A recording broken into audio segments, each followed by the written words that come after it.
Hello everybody, my name is David Muscadanius, and today I'm going to talk about intuitive structural engineering concepts for artists and fabricators.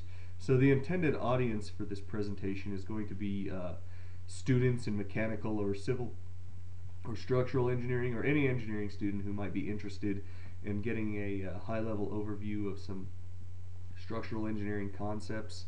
I believe this will also be useful to people who are artists, fabricators, machinists, welders, sculptors, those sorts of people, or anybody who's interested in building like a hot rod in their garage, or even model airplanes or these sorts of things.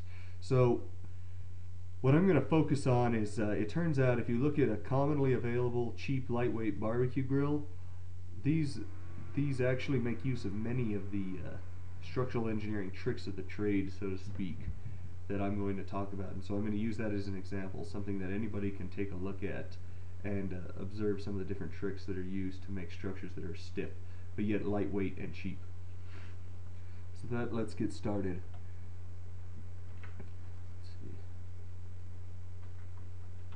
So to give you some background on my prior work, when I was in college I spent significant time working on our Formula SAE race car. You can see this is the car I built with my team as part of a senior design project.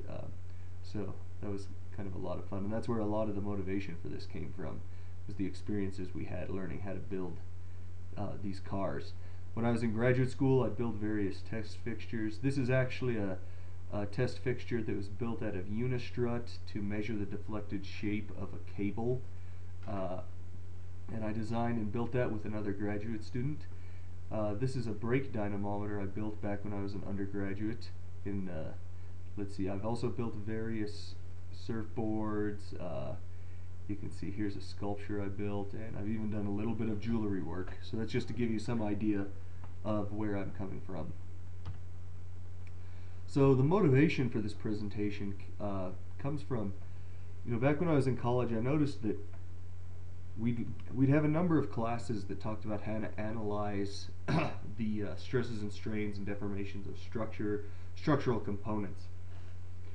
And we'd also learn how to do some level of manufacturing. You can see that here. But there are a lot of kind of holes in this knowledge, just because there isn't the time to teach it. And there's very little emphasis on how to design structures that actually are stiff, or what are the things that are important to think about when you're designing a structure. You get some of it, but it's really something you have to learn over the years on your own, or if you continue school. So to give you some example, when I was working on the FSAE car, we'd be sitting around trying to design structures, and we had some idea how to analyze them, but we really didn't know how to design them oftentimes.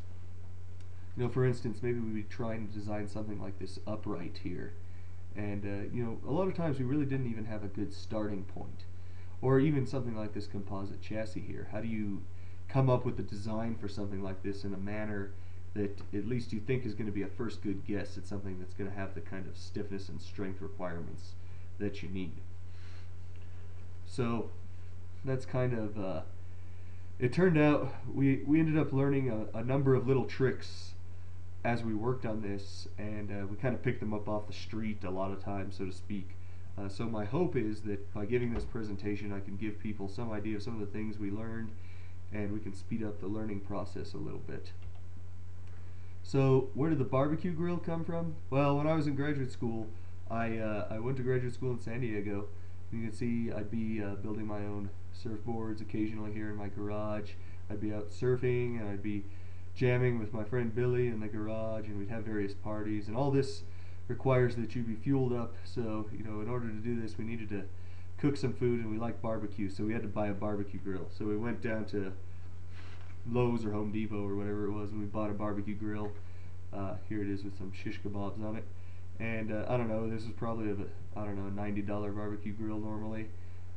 So as we were assembling this barbecue grill, I noticed there are a number of little tricks that the engineers used that were the same tricks we used when we were building race cars. And so what I wanted to do was, I thought to myself, you could really look at this barbecue grill and get some idea of how to do a number of the little structural engineering tricks that engineers make use of to make structures that are lightweight yet stiff.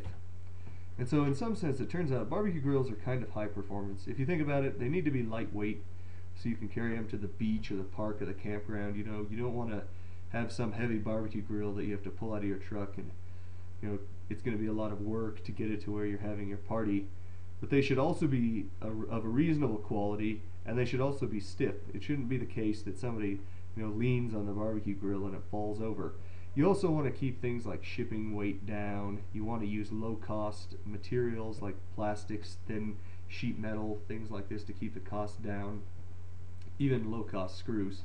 And if you think about it, if you use thicker materials to try and maintain stiffness, it just means you're going to spend more time and energy on manufacturing, and that costs more money.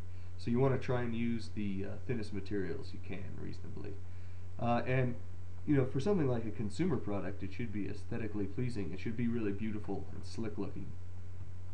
And so engineers make use who work on consumer products. It turns out they often make use of many of the kind of structural engineering tricks of the trade to make sure they're profitable, but they also make something that's lightweight and nice to look at.